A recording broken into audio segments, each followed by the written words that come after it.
church family. We are here camping this week at our favorite spot on planet Earth. And while we've been camping, I've been doing some thinking, and I wanted to share with you a story that happened recently to us that was incredibly impactful in my life. For years, we've had water challenges at home. When we first bought the place, our spring, we have a spring-fed water system, and it was flowing good. But it has been gradually slowing down over the years. And so we were to the point where we were ready to drill a well. And so we saved and saved for drilling a well. As you know, it's not cheap. And so then we got on the waiting list, and we waited for 2 years. No well driller. And then over that period of time, things came up, life happened, and we had to use our well fund for other things. And so we've just been making it work with our spring, and it was sufficient for our domestic needs, but not for irrigating and stuff like that. We couldn't do a lot of irrigating. So we this year decided we had come to the point where we got to do something about it. So we were going to at least put in a bigger cistern, a big water tank that can make a slow water source work much, much better. Because you don't lose, every night the water that you're not using piles up in the cistern rather than going out the overflow. So we started digging for a cistern. We bought the cistern, and we just needed a hole there, a great big hole. And we decided to try and save some money. And so we were going to dig the cistern by hand. And I guess I was a little bit optimistic because it was a big cistern, and that was going to be a gigantic hole. And we figured it would take weeks. But anyhow, a dear friend with a huge heart got wind of that and said, "No way are you digging that by hand. We're going to get a tractor out there." And so, long story short, the next morning, Lee was out there with his tractor and helping us dig. And so we dug a big hole, and it was getting deeper and deeper, and we're talking like 8-10 feet deep. And we were just about to the spot. It was super steep. I still can't believe we got the tractor down there, but super steep. And about the time you got it almost deep enough, we hit a clay layer, and the tractor got stuck. And like hopelessly stuck. This is a skid steer with tracks on, and the thing was hopelessly stuck. There was no getting it out on its own. And we tried pulling on it. Well, actually, right about that time, then Nathan had a dirt bike accident, and we had to rush him in for stitches and all of this. And it's like, boy, things are really looking up today. and so we get that taken care of, that emergency, and we get back with cables and block and tackle and everything, and we start trying to pull the tractor out, and it's just not budging. And it was dark by then, and so I said, Lee was like, "I think we ought to just work on this in the morning, so where we can see." So we did. We waited until the morning. We thought, okay, everything's going to look up tomorrow. Everything looks better when it's daylight. And so we marched down there in the morning, and what do you know? The bank has caved in on the tractor, and the hole that he's dug is filling up with water, and there's water up to the floorboard of the tractor. It's like, oh, just when you think things can't get any worse, it does. And then, of course, I'm sitting there thinking, there goes our water source, because this was right next to our existing spring. And I'm thinking, that's our water. Our one good spring, that's our only water source for our house, is now flowing out the hill. What are we going to do for water? And so here I am in the middle of this story, just thinking that I've got some major problems on my hand, and viewing all these things as a problem, a obstacle, just a real problem. And right at that moment, Lee was like, "Well, if it were me, I would do something with that water, put it into your cistern or something." I'm like, hello, we are the people that our spring has been going downhill, and we need more water. And here I am looking at this whole train of events as a major problem that, I'm about ready to go crawl under a rock because everything bad is happening. And yet here, out of this whole thing, God has gifted us water. And I mean, it was a good bit of it. It was flowing out of the bank and filling up this hole.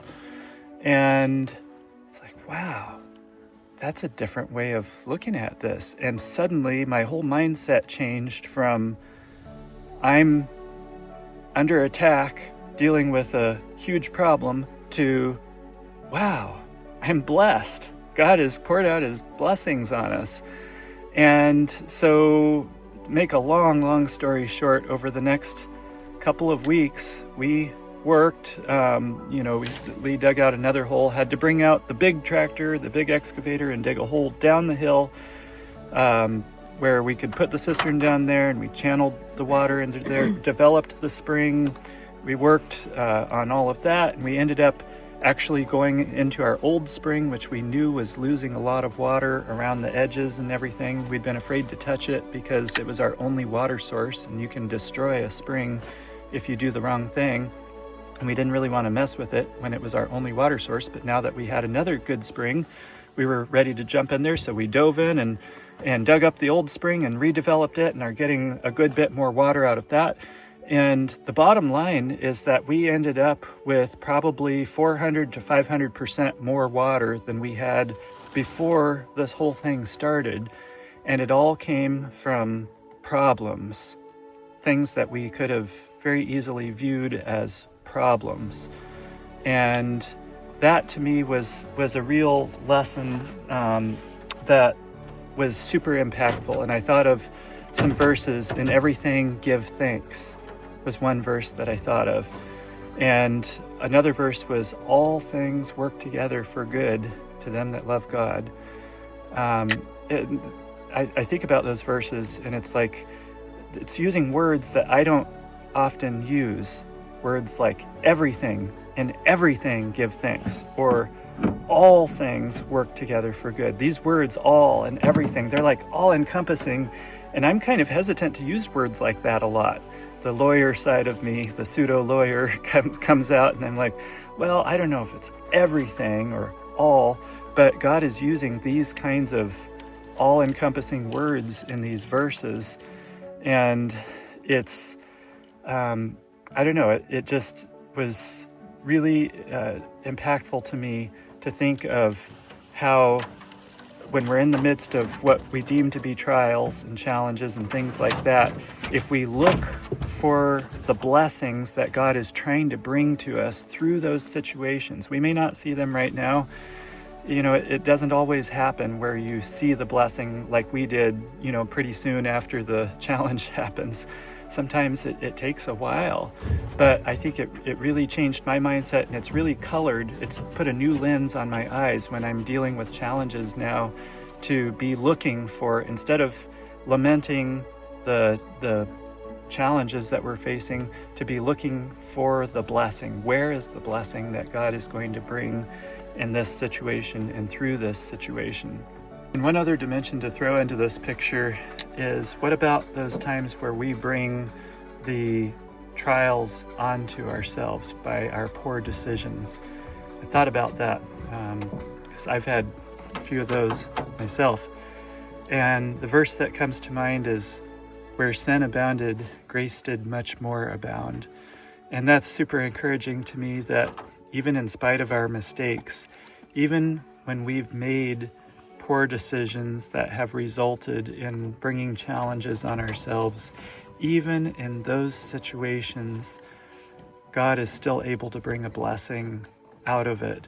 I mean, you look at the history of this world with the fall and sin and everything, and as a result of all of this terrible stuff that's happened, God is working it out where we will have an even closer relationship with Jesus than we would have had none of this happened, which is a phenomenal thought. Where sin abounded, grace did much more abound. Not that we want it to be that way, but it's just how God works, that he turns curses into blessings. And so if you are faced with those kinds of situations, if you're faced with the challenge and you recognize squarely that this was your own doing, you brought it on yourself, move on and accept God's grace that He is willing to bring a blessing out of it. That doesn't mean it won't be difficult. That doesn't mean that there won't be challenges that you're going to face and consequences that you're going to face. But look for the blessing that He will bring even out of those situations that we brought on ourselves. And then let's strive to not bring any more of those on ourselves. And so anyhow, I hope that's a blessing to you, as it was to me. And I think of the verse where Joseph told his brothers, "As for you, you thought this for evil, but God meant it for good." And, we can say that to the enemy, to the devil, or even to somebody else who's trying to hurt us. You meant this for evil, but God meant it for good. And He's going to bring a blessing. He's the master of bringing blessings out of curses. So I'm going to do my best to have that kind of attitude when I face challenges and trials in the future. And I'm sure I won't always be perfect or do it right, but it's going to be something that I strive for, to have that lens on my eyes when I'm dealing with these challenges. And I'd encourage you to do the same as we go through this week and the coming weeks. Hope you have a great week, and many blessings.